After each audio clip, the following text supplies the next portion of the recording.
Here are the original factory style headlights. We're going to swap this out for some LEDs that have the fun RGB around them because why not? Running lights, and that's low beams and high beams.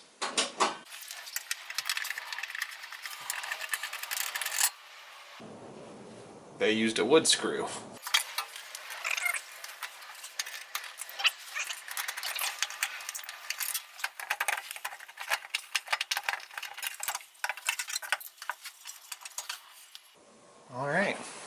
Alright, well, the can that holds it is pretty rusted, so I'm going to have to clean this up.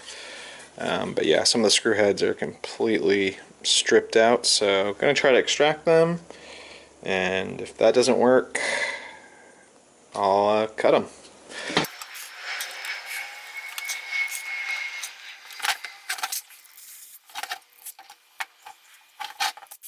Alright, rather than fighting and cleaning these up, I started to clean this one up. I realized I could buy a brand new reproduction set for like, I think it was $50 for both, so yeah. Screw that mess. I'm going to use this. There's two minor modifications you got to make is these tabs.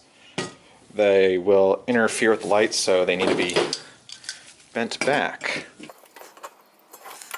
Boom, and then that actually tensions the spring, so I think these are supposed to be bent back like that.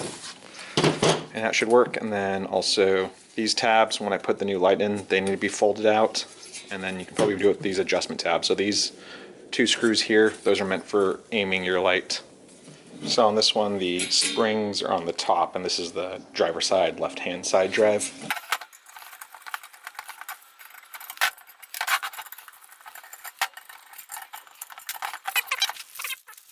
The small bulb for these LEDs is the top.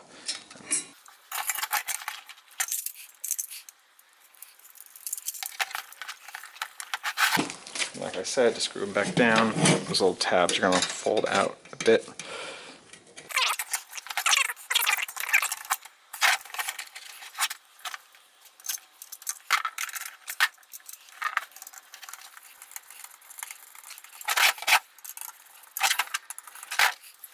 There we go. Let's go throw it in the bus. Alright, so I got the headlight and housing ready to go in the bucket. As you can see, I drilled an extra hole right here, and this is to feed the LED wire control through. All I do is drill it, deburr it, but once we go back and repaint the bus, I'll make a new gasket there out of silicone to seal it up nicely so it won't rust out or let more moisture seep in through there.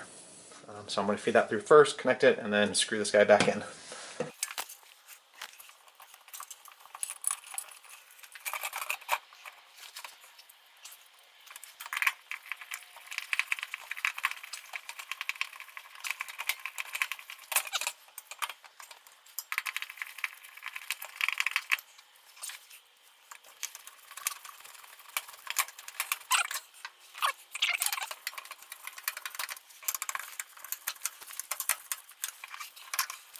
Okay, now to put the chrome cover back on, it's got a little lip here that hooks on this little nub there, and then this screw, which, yes, that is a wood screw that the previous owner was using, so we're going to use that for now, and then once we finish all the bodywork and paint, we'll do something better.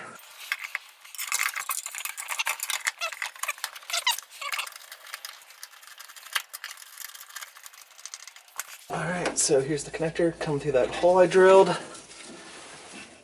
And this wire goes to the LED controller box. So we just go ahead, line it up. There's a little alignment nub in there, so it can only go in one way. Fill it around, get it in there, and then screw the outside to lock the connector in place. So now we have that wire, then connects to our LED controller box. Yep, it's a little stuck here. So then we gotta find a place to mount this and then give it 12 volts from one of the fuses. So it's gotta be a fuse circuit. Don't wanna do it straight to the battery because that could cause some shorting problems. Finally got the wiring all sorted out. The floor switch for the high-lows, either that was bad or there was a short in the high beam circuit and there was no fuse going to it, so that was royally F and actually started a fire in here which is why the ground is so dusty, because that's fire retardant from the fire extinguisher. So good thing I had that on hand. I went ahead and rewired the headlight circuit, and now the headlights are operated off this switch right here, because it fried the original factory switch. I'm going to redo the whole wiring once I finish all the bodywork and paint anyways, so I'm going to leave my jerry rigging like this for now, and just drive with it and hopefully no more fires, which now everything is fused, so there shouldn't be any more fires. I'm going to go clean this up and test her out.